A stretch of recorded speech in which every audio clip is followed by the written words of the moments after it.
Johnny is here. Stanley Kubrick's The Shining, which came out in 1980, is a maze of obsessions and riddles that have never been fully solved. The movie is based on Stephen King's book of the same name. It's about a writer named Jack Torrance who gets a job as a caretaker at the Overlook Hotel during the winter, but he starts to lose his mind and is controlled by mysterious forces. There are still a lot of conspiracy ideas about the movie after more than 40 years. Some people think Kubrick hid a statement about lying about the moon landing, and others think the Overlook Hotel is a symbol for the crimes white people have done against Native Americans. There are layers of secret meaning in even small things, like the hexagonal carpet in room 237 or the famous line, "Here's Johnny Carey." Say Lloyd, it looks like I'll be late for a while. Some of the stories that happen behind the scenes of The Shining are scarier than the movie itself. These stories take place in cold hallways, while people type away non-stop. Did you know that it took a year to film the scene in the lift where a flood of blood comes out? It took 9 days to clean up after each take. Or that Kubrick found himself lost in the maze he made and the team had to spend hours looking for him. Here are 20 strange facts about The Shining that will help you understand why Stephen King hated this version of the book. 20. The most difficult role Shelley Duvall ever played was Wendy Torrance, a weak but strong woman whose husband was going crazy. When Kubrick hired Duvall, he did so because he wanted to bring out the weakest side of her being. But nobody, not even Duvall herself, thought that this part would be the hardest thing she had ever had to do mentally and physically. Kubrick, who was known for being very picky about details, shot the movie in chronological order, which isn't often done in movies. He did this over time to slowly break down Shelley's mind so that her fear, tiredness, and panic were real and not just acts. Duvall cried almost every day for almost 9 months of shooting, sometimes for up to 12 hours straight, as scenes were filmed over and over again. The most well-known part was when Wendy hits Jack Nicholson with a baseball bat. It took 127 takes to film one scene, which is the most takes ever for a scene in the history of films. Duvall's health got very bad because of the stress. Kubrick's daughter shot the documentary Making The Shining, in which she talks about how her hair is falling out in clumps while looking thin and shaking. Kubrick told the team in a harsh voice, "Do not comfort Shelley." He thought that the only way to fully inhabit Wendy, a woman trapped in the terrible Overlook Hotel, was to be truly alone and tired. From May to October, Shelley was under a lot of stress, couldn't sleep, and was often sick. She later said, "It was the hardest role I have ever played. Stanley sucked it out of me more than anyone else." Duvall had to leave Hollywood for a long time because of the experience, and the movie left him with mental scars. The Razzie Awards officially took away Duvall's Worst Actor nomination in 2022, saying that her performance was a masterpiece made possible by a real-life crisis. When I think about it now, Wendy's fear in her eyes was real. In both the movie and real life, the woman was stuck in a bad dream. What do you think about Duvall's work? Leave your thoughts in the box below. 19. Our finish was very different from the first one. Really, there was a time when the ending of The Shining was very different. It was shown in cinemas for a week before it just disappeared. In the first movie, the movie doesn't end when Jack Torrance freezes to death in the maze. The next scene takes place in a hospital, where Wendy and Danny are getting better after what happened at the Overlook Hotel. Ullman, the manager of the hotel, comes over and tries to reassure them that the cops did a full investigation and didn't find anything strange. He even lets the mother and son stay with him for a while. At first, the movie finished with a cold text on a black screen. The Overlook Hotel will get through this tragedy, just like it has through many others. The hotel is open every year from May 20th to September 20th. But just a few days after the premiere, Kubrick, who was known for being very picky about details, had all prints of the movie returned so that the ending could be changed. He took out the hospital scene totally so that people would never know it was there. The real reason is still unknown, but a lot of people think Kubrick thought the first ending was too safe and took away from the mystery and fear he wanted to create. Kubrick changed the story into a scary, never-ending loop by ending the movie with the picture from 1921 of Jack at the ghost party. Roger Ebert, a critic, later said that Kubrick was very smart to cut that scene. If it had stayed, The Shining might have turned into just another over-explained horror movie instead of a work of art that leaves people confused, scared, and haunted. 18. The book doesn't say that Jack is a dull boy when he doesn't play. An interesting fact. Stephen King's original book doesn't have the line "all work and no play makes Jack a dull boy." The scariest part of the book is when Wendy looks through Jack's manuscript and finds that every page has hundreds of copies of the same sentence. We don't need any blood. Just seeing the endless written words is enough to make people lose all sense of reality. Behind this famous scene is a real nightmare that happened behind the scenes. Kubrick, who was known for being very picky, told his helper Emilio D'Alessandro and the secretarial staff to type hundreds of pages, each with a different layout. It's sometimes run on, sometimes misspelt, and sometimes marked in a strange way. All to show that Jack's crazy behavior was planned and organized. Kubrick thought that even if people didn't read every line, their minds would pick up on the strange repeat. Also, Kubrick shot the manuscript scene in several languages for international versions of The Shining. Each language used a similar proverb to show the same idea of obsession and madness. The line was changed to "Morning has gold in its mouth" in Italian. It was "What you can take care of today" in German. That wouldn't change tomorrow. Do what you can do tomorrow instead of putting it off today. They all said the same thing. Repeating things over and over in your mind, in your words, and in your deeds is the way to hell. What do you think about this fact? Leave your thoughts in the box below. 17. It took a year to finish the lift scene. One of the hardest scenes Kubrick ever had to film was the one in the bloody lift. Anyone who saw it will remember the time the lift door slowly opened, letting out a flood of dark red blood that flows through the hotel hallway like a river of demons. But not many people know that Kubrick and his team worked on those few terrifying seconds for almost a year, testing and setting up. They had to figure out how the liquid would flow and find the right color of blood, one that was thick, dark, and scary enough to look real on camera without being too fake to look like it was planned. Leon Vitali, Kubrick's close helper, said that it took weeks just to test the fake blood. The main shoot took place at Elstree Studios in England, and the lift was filled with hundreds of gallons of red liquid. Kubrick used 4 cameras at the same time, each moving at a different speed, to get the right shot of the flood. But each try was risky. The hallway took days to clean up after a mistake. The lift had to be cleaned out and painted over, and everything had to be set up from scratch. A week of labor and thousands of liters of blood were lost because of one small mistake. Kubrick looked at the monitor and said, "It's right," when the scene was finally over. Just 2 words, the result of being an obsessed perfectionist for almost a year. There is no real blood in the movie, but the fear it makes you feel is real. What do you think about this scene? Leave your thoughts in the box below. 16. At the end of the movie, there isn't any real snow. Instead, there is a maze of white snow that surrounds the audience, creating a cold, empty world where Jack Torrance desperately hunts his son. But what's the scary truth about that scene?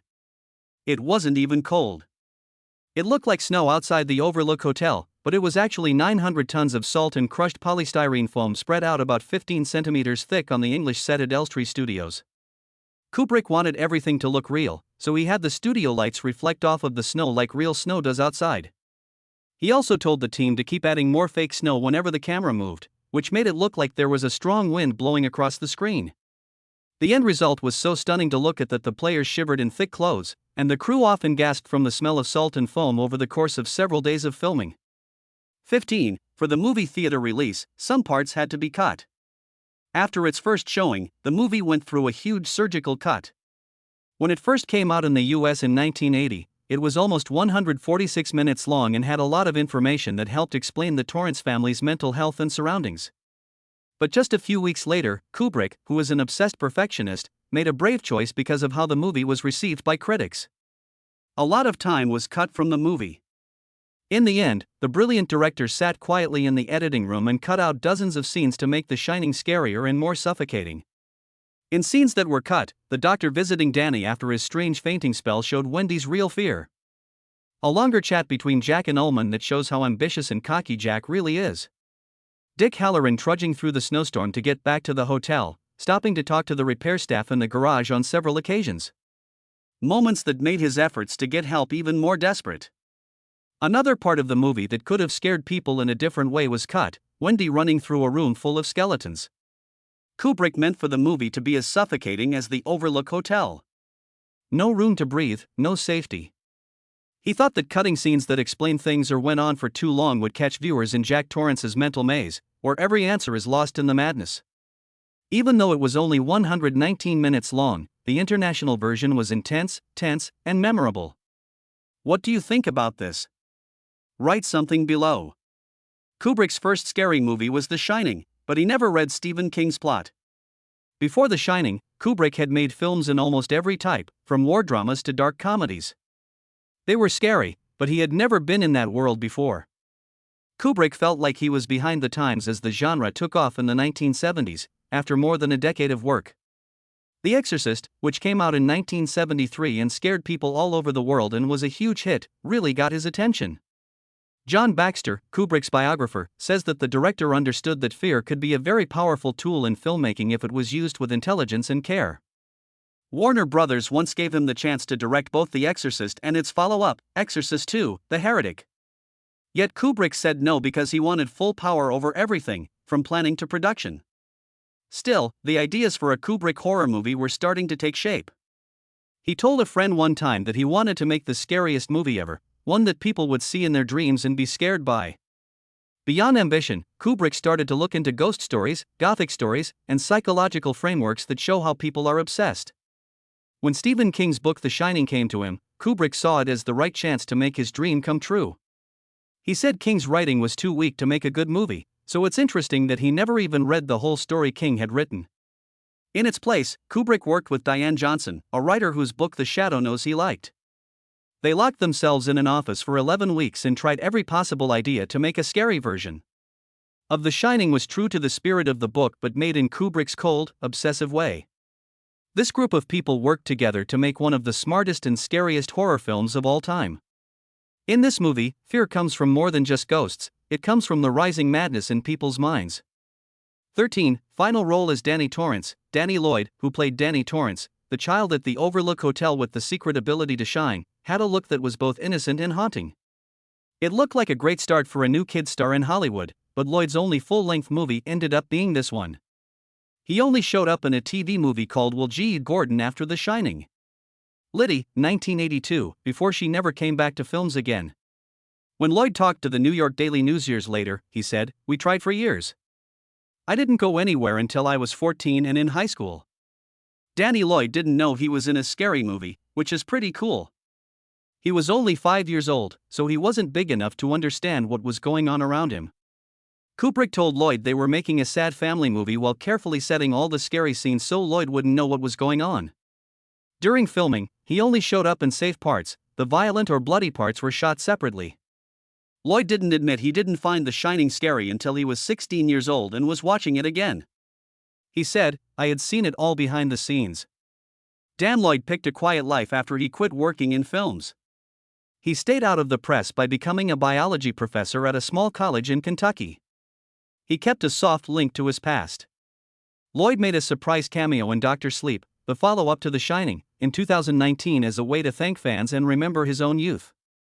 12. Jack Torrance reading Playgirl magazine. From the very beginning of The Shining, viewers can tell that Jack Torrance isn't like other people. He seems stable on the outside, but he's actually very unstable. But there is a brief moment that is easy to miss that shows a very strange and scary detail. While reading Playgirl, Jack is sitting in the hallway of the Overlook Hotel. I agree, Playgirl. A magazine that looks like Playboy. Except that it's aimed at women readers and has naked guys instead of women. At first view, this may look like an unrelated prop, but for Kubrick, every little thing is important. Reading Playgirl by Jack not only makes him feel weird, but it also leads to a lot of ideas about his secret life and mental breakdown. Could Kubrick be hinting at the chaos in Jack's mind, or is this just a sign that the Overlook Hotel has started to control him? As soon as he got there. The weirdest question is still why this kind of magazine is in the lobby of a high-end hotel. 11. It caught fire. A real-life nightmare happened while The Shining was being filmed. A huge fire broke out at Elstree Studios in England, where Stanley Kubrick built the very fancy furnishings of the Overlook Hotel.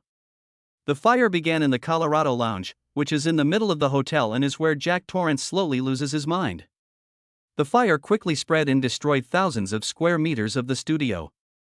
It also destroyed 2 sound stages and put a third one at risk. People in Elstree were scared when thick black smoke rose so high that it could be seen from miles away. The official cause of the fire was never found. Some team members thought that an electrical short happened because the huge lighting system used to make it look like sunlight coming in through the windows got too hot. Others said that the lines from hundreds of cameras and lights caught fire because they were overloaded. People say that Stanley Kubrick, who is known for being obsessed and paying close attention to detail, was shocked to see months of work go up in flames. Even though the damage was believed to be $2.5 million and filming had to be put off for almost 3 weeks, Kubrick insisted on going ahead. As soon as the fire was out, he ordered that the whole set be rebuilt, including higher ceilings and brighter lights so that no one could hide their fear. The crew only had to fix up a small part of the set because the main scenes had already been shot before the fire. There was still a smell of smoke in the air after the studio was rebuilt, which made many people feel like the ghost of the Overlook Hotel was still there.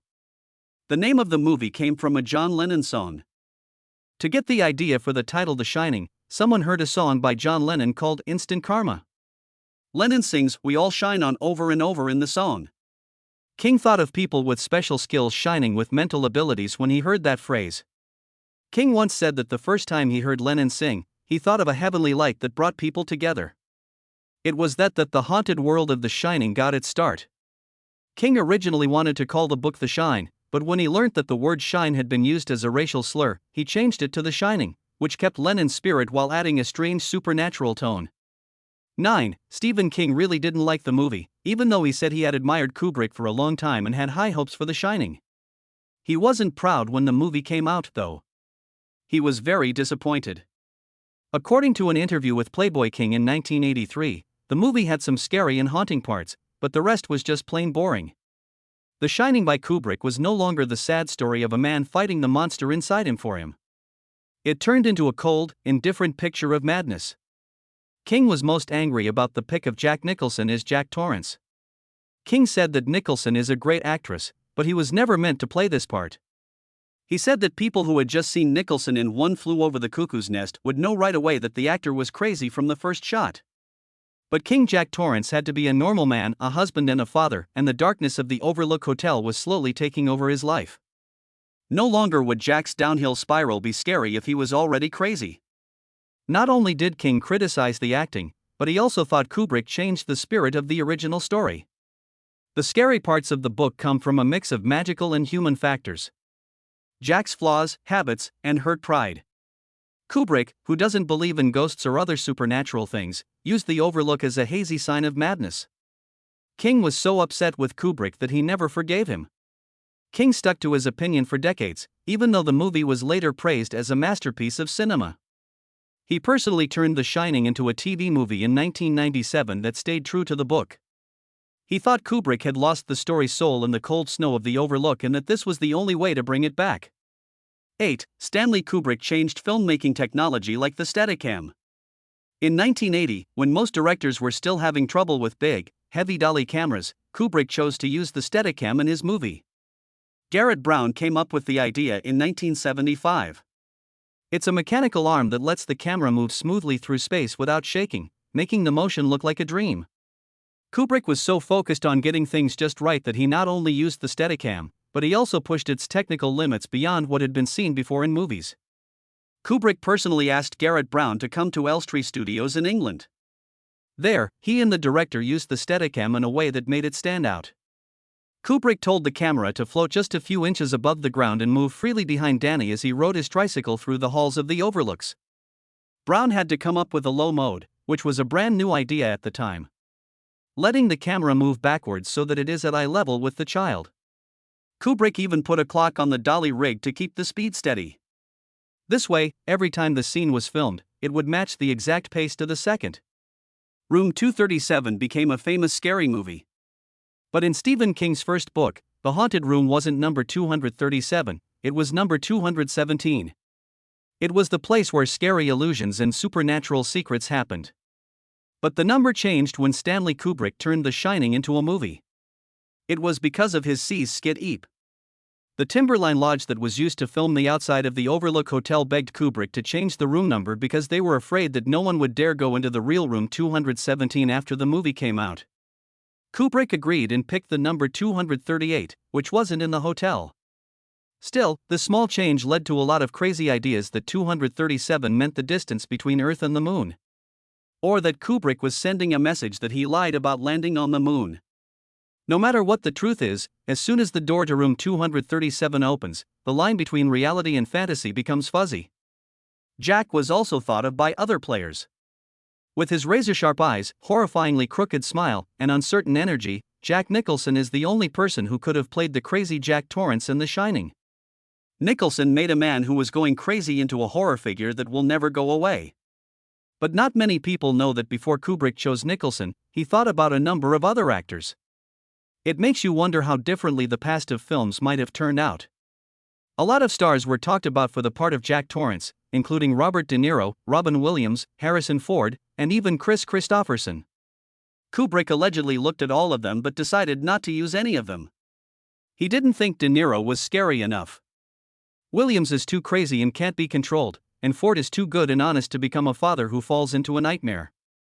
Kubrick was looking for a man who was organized madness and could go crazy at the slightest spark. Only Nicholson, with his calm but burning eyes, had that kind of man. Kubrick had now made up his mind. When Nicholson raised the axe, he broke down the bathroom door and yelled, "Here's Johnny." Besides cutting down trees, he also made movie history by signing his name to many films. Robin Williams or Harrison Ford could have played a different Jack Torrance, one that was sadder or funnier. But Jack Nicholson was the only one who could really chill people out. 5. The Overlook Hotel's internal design doesn't make sense. Kubrick's most complex trap is set for anyone who has seen The Shining and felt something, like a growing unease that moved through every frame of the Overlook Hotel. Not by chance do doors open in the halls that they shouldn't or light from a window fall into a room in the middle of the building. Rob Ager, a film reviewer and huge fan, was the first person to point out that this couldn't happen in space. Ullman's office has a window that looks out to the outside, even though the floor plan shows that it is surrounded by other rooms. Or a hallway emerging out of nowhere from the Colorado Lounge, as if the view itself bends and changes shape to trap people inside. It's not a technology error, though, this is just weird. It's on purpose. By Jan Harlan. In 2012, the movie's chief producer said, "Nothing in the Overlook makes sense. The halls and ballrooms were both made to be impossible to get through." Kubrick didn't want an old-fashioned spooky house where people are scared because of what they see in the dark. He wanted to make people feel scared in a way that they didn't fully understand. A door that isn't lined up right, a carpet pattern that changes, or a table behind Jack that just vanishes. All of our little problems are making the brain question its own eyes. The Overlook is not a hotel in Kubrick's world, it is a live thing. It moves through endless hallways, changes shape when you turn your back, and makes sure you never know where you are. Are you pleased by how the hotel looks? Leave your thoughts in the box below. For people who saw the film never saw the evil hedge animals. The hedge animals were something that people who saw Stanley Kubrick's film never saw. King talks about a garden outside the Overlook Hotel that is carefully trimmed and made into lions, rabbits, sheepdogs, horses, and cows. But at night, these leafy figures seemed to come to life. They moved when no one was looking, like monsters from a bad dream, getting closer to their prey. As the characters turned away, they moved forward a few steps until the time between life and death was counted in breaths. But when Kubrick turned Shining into a movie, he cut this creepy detail out without any thought. He thought that moving hedge animals were silly, couldn't be filmed, and wouldn't give the impression of subtle fear he was going for. Instead, Kubrick used the hedge maze as a perfect metaphor for being lost and having your mind fall apart. The maze is a metaphor for Jack Torrance's crazy behavior, in which he keeps going around and around inside himself until he is eaten. Later, King fixed up his hedge creatures in the 1997 TV version that was more like the book. The music came from a number of different places. The music in The Shining got into every frame and stayed with people for a long time. The main title plays like a scary warning from the very beginning, as the Torrance family car speeds past the Colorado mountains. Wendy Carlos and Rachel Elkind, who worked with Kubrick on A Clockwork Orange before, made a score using an old, eerie melody that was used in songs about the end of the world. Deep, reverberating electronic sounds that sound like hellish calls foreshadow the terrible events that happen at the Overlook Hotel. But there is an ironic truth behind this mysterious front. Wendy Carlos and Rachel Elkind wrote hours of music, but Kubrick, who was always trying to get everything just right, only saved a few pieces. Not new music, but pieces already written by avant-garde musicians like Krzysztof Penderecki, Georgi Ligeti, and Bela Bartok. Pieces like Polymorphia Utrina by Penderecki or Dinatura Sonoris No. 2 by Beethoven. Two play during the scariest parts, making it seem like the Overlook is alive and watching people. Kubrick did more than just pick music.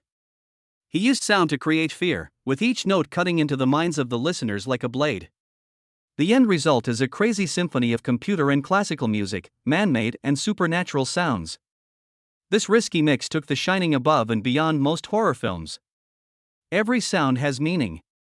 The screaming strings sound like the screams of lost souls, and the drums echo Jack's repeated steps through the maze. Kubrick turned music into a language of madness, and those creepy tunes still stay with people like a curse that can't be broken. 2. Crew and Kubrick got lost in the famous hedge maze outside the Overlook Hotel. The film crew was working very hard and was getting very hot. To the point of obsession, Stanley Kubrick was very careful and feared that the maze might be too easy to figure out. He chose to test it himself one morning. Crew members say that Kubrick could not find his way out because of this. He couldn't see over the green walls. He was totally lost because of the turns and fake fog, and he needed help from the crew to get away. 1. The director of Toy Story 3's website is run by the hotel. Are you aware that Lee Unkrich, who directed Toy Story 3, runs the most well-known The Shining fan site in the world? His website, The Overlook Hotel, is a real treasure trove full of rare behind-the-scenes photos, original designs, old ads, and little things that only die-hard fans will notice. According to Vulture, Unkrich once said, "I made this website just for myself. I had been collecting Shining stuff for years and just needed a place to put it all together." That's not all. The documentary Room 237, which looks at the crazy secret meanings in The Shining, was also made possible with help from Unkrich. And if you look closely, you can see how the Overlook influenced his Pixar movies. For example, the carpet in Sid's room in Toy Story mirrors the hotel floor, the garbage truck with the license plate RM237, and even Trixie the dinosaur's online name is Velocister 237. We've now learned 20 strange, scary, and mysterious things about The Shining, which is one of the best horror films ever made. Kubrick's strange choices, the memorable scenes, and the small details hidden in every frame all came together to make a masterpiece that has amazed and scared people for over 40 years. Which fact about yourself do you find most interesting? Leave a comment below to talk about it. If you like this video, please like, follow, and click the bell icon to make sure you don't miss any more interesting movie stories. We'll see you next time.